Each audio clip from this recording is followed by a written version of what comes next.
Dans la matinale à 8h11, on va tenter d'être pédagogique ce matin. Bonjour David Clarinval. Bonjour. Vous nous parlez aujourd'hui de 4 mesures que vous allez nous présenter puisqu'on le rappelle, le moratoire sur les faillites vient à échéance le 31 janvier. C'est tout bientôt. On rappelle qu'il a été réactivé le 24 décembre. Et on se demandait souvent avec Philippe d'ailleurs, quid de l'après-moratoire? Est-ce qu'on doit s'attendre à ce tsunami de faillites tant redouté? Et là vous nous dites non, on espère, grâce à notamment 4 mesures. Lesquelles sont-elles?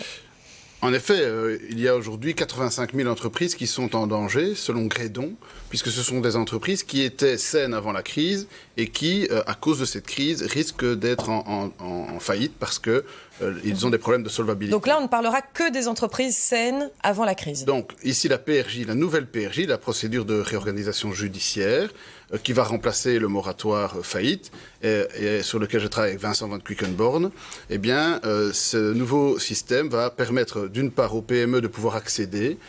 Donc on parle des entreprises qui sont en danger et qui sont vraiment acculées par les créanciers et qui doivent avoir une période pendant laquelle ils sont à l'abri de leurs créanciers pour pouvoir reprendre leur activité quand la crise sera terminée. Quelles sont les nouveautés dans cette nouvelle PRJ? Eh bien, il y en a 3. La première, c'est que en fait, les PME jusqu'à présent n'accédaient pas au PRJ parce qu'il y avait 11 formulaires à donner d'entrée de jeu, ce qui représentait grosso modo un package de 5 000 € à payer, parce que c'était beaucoup de formalités. Et donc, pour les entreprises, les petites entreprises, c'était beaucoup trop lourd. Et donc, près de 100% des PME n'accédaient jamais à la PRJ. C'était trop compliqué d'y accéder. Donc, on va permettre aux PME de pouvoir intégrer ces documents au fur et à mesure de la procédure. Donc faciliter administrativement les choses. Voilà, et payer moins cher puisqu'elles vont pouvoir étaler dans le temps.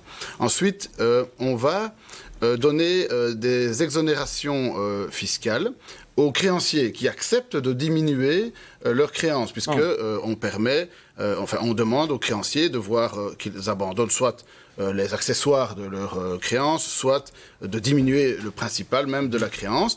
Et donc, on va dire aux créanciers, si vous faites cela, vous aurez un forfait fiscal. Et donc, l'État compensera une partie des pertes que les créanciers vont abandonner. Un gros bonus fiscal qu'on leur donne? C'est forfaitaire en fonction de la perte de la créance.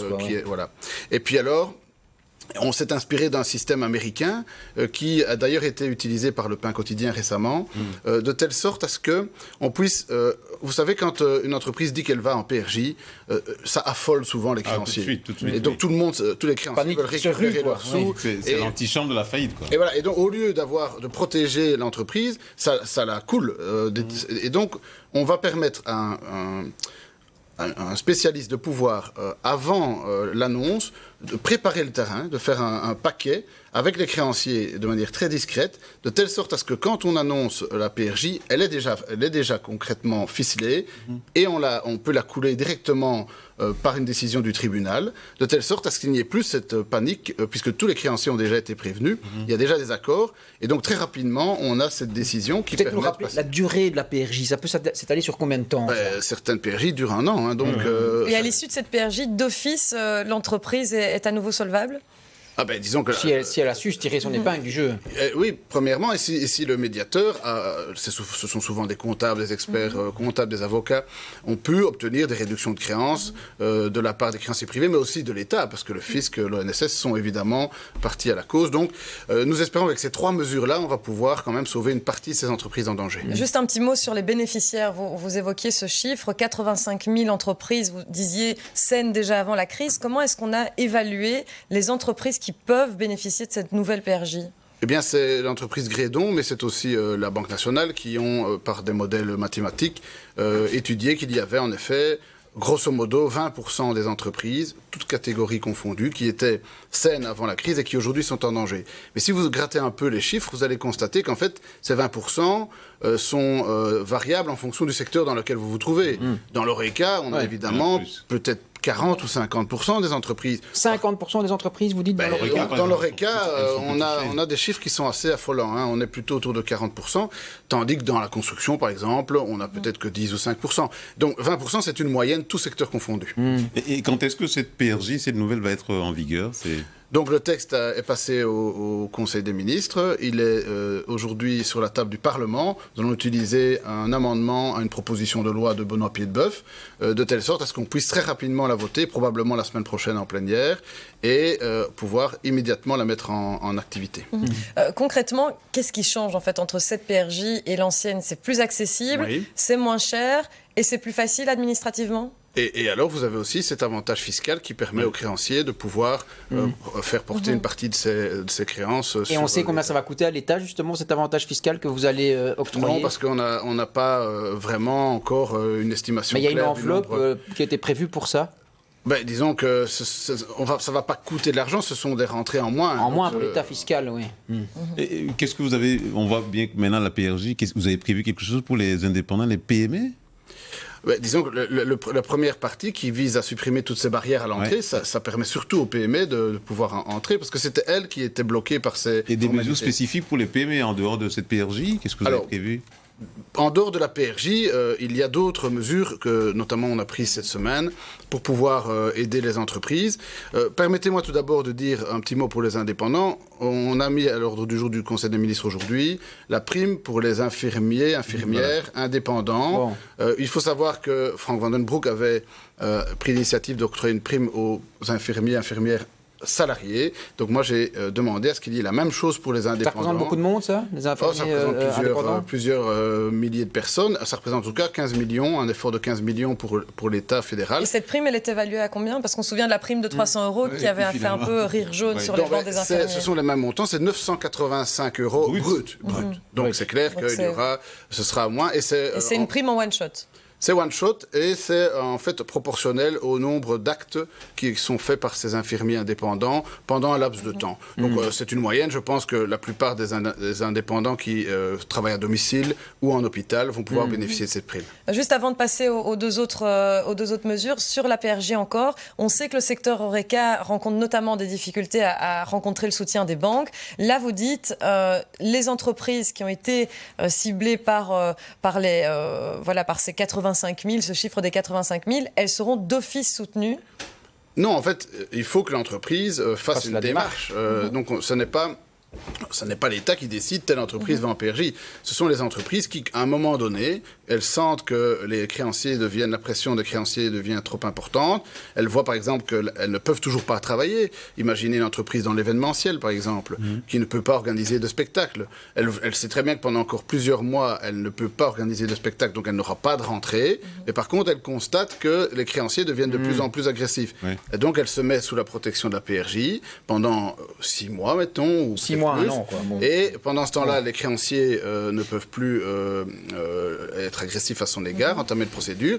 Elle obtient même parfois, grâce à la médiation, des réductions de dettes par rapport à ses créanciers.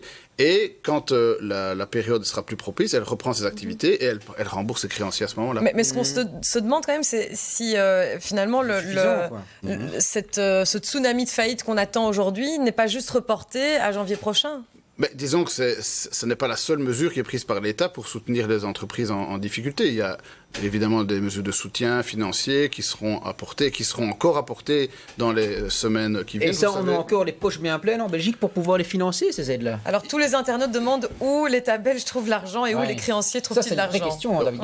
Avant de répondre où vient l'argent, simplement dire que le gouvernement, pour le moment, travaille pour permettre encore des mesures ciblées sur les entreprises qui sont fermées. Donc ce sont par exemple les agences de voyage, la prise en charge des voyageurs par exemple, via mon collègue d'Hermagne. Mais alors vous avez aussi des mesures spécifiques pour le secteur Horeca qui sont fermés. Il y aura un plan de réouverture. Ce sont des mesures qui permettront à toutes les entreprises d'être soutenues. Et puis alors, il y aura le plan de relance qui, là, vise à un boost de l'économie. Alors, d'où vient l'argent? J'ai été ministre du budget, je sais très bien d'où vient l'argent. Aujourd'hui, tout cet argent est emprunté. Tout simplement, les taux sont négatifs pour la Belgique. Donc, quand on emprunte 1 euro, on en rembourse 0,98 centimes. Et donc, quelque part, c'est vrai que c'est une chance que nous avons parce que la Banque Centrale Européenne a mis à disposition des États des crédits via les banques pour leur permettre d'aider les entreprises. On emprunte, oui, c'est clair, et ce ne sera pas illimité. Mais certains de vos collègues dans le gouvernement s'inquiètent déjà. On a reçu votre collègue ministre des Finances qui disait Par exemple, il faut vendre Etias pour se désendetter, ou qu'est-ce que vous dites, vous? Il y a plusieurs pistes pour pouvoir rembourser, pour pouvoir retrouver de l'argent. Moi, je ne suis pas fermé à ce que l'on puisse vendre certains intérêts qui seraient non stratégiques, mais je crois que ce n'est pas à moi de me prononcer sur ce. Mais par principe, moi, je ne suis pas fermé à ce que l'on vende certains intérêts non stratégiques. Des participations non stratégiques. Voilà, oui. David Clarenval, sur les autres mesures, donc on parlait de cette cotisation sociale du droit passerelle, donc là, elle est supprimée. Alors ça, c'est une initiative que j'ai prise cette semaine. Donc, beaucoup de questions des indépendants à propos des droits passerelles. Est-ce qu'ils sont taxés? Est-ce qu'il y a des cotisations sociales? Donc, j'ai pris une initiative cette semaine pour qu'il n'y ait pas de cotisation sociale qui soit perçue sur les droits passerelles. Parce que je trouvais quand même, comme c'est un revenu de remplacement, qui remplace des revenus qui ont disparu, et le geste que l'État peut faire pour ces indépendants, c'est de ne pas leur faire payer de cotisations sociales. Alors il y a des impôts qui seront pris, et ça dépend de mon collègue Van Petegem, et ces impôts sont variables. Sur les droits passerelles de crise ou des doubles passerelles, quand vous êtes en personne physique, c'est 16,5% d'impôt. Par contre, quand vous êtes dirigeant d'entreprise, c'est le coût marginal, c'est le taux marginal. Et donc, il y a une part d'impôt, mais il n'y aura pas de cotisation sociale sur les droits passerelles. Ça, c'est pour les cotisations sociales sur le droit passerelle qui sont donc supprimées. Pour les cotisations traditionnelles, là, vous dites un report? Alors là, on a permis des mesures, mais pas seulement pour les entreprises qui sont dans le droit passerelle, pour toutes les entreprises, tous les indépendants qui ont la possibilité de reporter leurs cotisations sociales, voire même d'avoir des diminutions de leurs cotisations sociales ou des dispenses de cotisations sociales pour tous les indépendants, quel que soit leur secteur, même s'ils peuvent travailler aujourd'hui, et la possibilité également de mettre en place des plans d'appurement pour rembourser, parce qu'à un moment donné, il faudra quand même bien payer les cotisations sociales qui sont reportées. Et là, on prévoit pour ces indépendants la possibilité d'étaler les remboursements sur une année. On a vu que le secteur financier aussi vient de faire un geste sur le report de crédit hypothécaire. Est-ce que le gouvernement a joué là-dedans, a fait pression sur le secteur financier? Je ne vous cache pas que le gouvernement a des contacts avec les banques, a des contacts avec les compagnies d'assurance. Mon collègue Dermain, notamment, a eu plusieurs contacts avec les compagnies d'assurance. Et je pense que cela a permis aussi de faire comprendre qu'il était important que les banques et les assurances puissent aussi mettre leurs mains au portefeuille pour aider les entreprises. Jusqu'ici, quoi. Il était un peu réticent à aider les indépendants quand il y avait trop de risques. Moi, ce que j'ai constaté, c'est que quand je parlais avec les différents représentants des banques, c'est qu'en fait, les banques mettaient à disposition des crédits de manière globale. Et je crois que même que l'enveloppe était plus importante parce qu'il y avait eu notamment des garanties offertes par l'État. Mais quand on regardait vraiment en détail, on constatait que ces crédits allaient plutôt vers des secteurs qui quelque part, pouvaient travailler. On voyait bien qu'il y avait une forme de réticence à l'égard des secteurs fermés, notamment de l'ORECA. Pas de l'argent dans l'ORECA. Et donc, il était important que les crédits qui étaient mis à disposition des banques soient orientés vers les secteurs qui en avaient vraiment besoin. Et c'est pour ça que j'avais dit que parfois les banques ne prêtaient qu'aux riches, parce que parfois elles prêtaient à des secteurs qui n'en avaient peut-être pas nécessairement besoin. Ça a changé ou ils prêtent aux pauvres aussi maintenant? Enfin, aux plus... J'ai entendu dire que... non, j'ai même eu des contacts directs avec certains représentants, que maintenant il y avait vraiment une volonté de faire un geste à l'égard de l'ORECA, donc ça me réjouit. Une dernière chose, David Clarenval, des internautes qui demandent, en fait, on ne comprend pas le concept de prêter, de donner 900 € pour en reprendre la moitié. Et c'est vrai que finalement, pourquoi donner du brut? Pourquoi cette prime brute et pas une prime nette? C'est un principe en Belgique, c'est que ce sont des primes qui font partie du revenu. Et qui oui, mais à situation exceptionnelle, mesure exceptionnelle, là on est quand même, c'est vrai que c'est particulier. Oui, l'État qui donne, qui offre, qui donne ce montant et qui reprend entre guillemets la moitié, c'est très bizarre à comprendre dans une crise sanitaire. Alors, moi j'aimerais bien donner plus. Là, on pourrait par exemple les exonérer de précompte, enfin de charges sociales, de charges fiscales, etc. Voilà. Le sur le net? Non, techniquement, ça pose des difficultés. Si on avait donné une prime nette, alors elle aurait été sans doute 2 fois moins grande. Mais pourquoi? Parce que les budgets sont tels ce qu'ils sont. Vous n'auriez pas pu donner net 300 €? on peut toujours donner... Ah si, on peut donner voilà, 300 mais donc, euros. même dans le message, c'est mais- bizarre de dire on vous donne 900, mais en fait, vous auriez juste pu dire bon, on vous donne net, techniquement, 300. ça engendrerait des complications Ok. administratives incroyables. Les feuilles de déclaration d'impôt sont déjà bien compliquées et le fisc aurait vraiment des difficultés. Voilà. Donc, Tout à fait, on oui. donne du brut, il y a une partie qui est payée, c'est le principe. Voilà. Merci beaucoup, David Clarinval, d'être venu nous étayer ces 4 mesures, dont la principale, cette nouvelle PRJ pour 85 000 entreprises potentielles. Parce qu'encore faut-il faire la demande et enclencher soi-même sa demande de PRJ. Merci beaucoup à Philippe et Martin aussi qui restent avec nous, puisque dans un instant...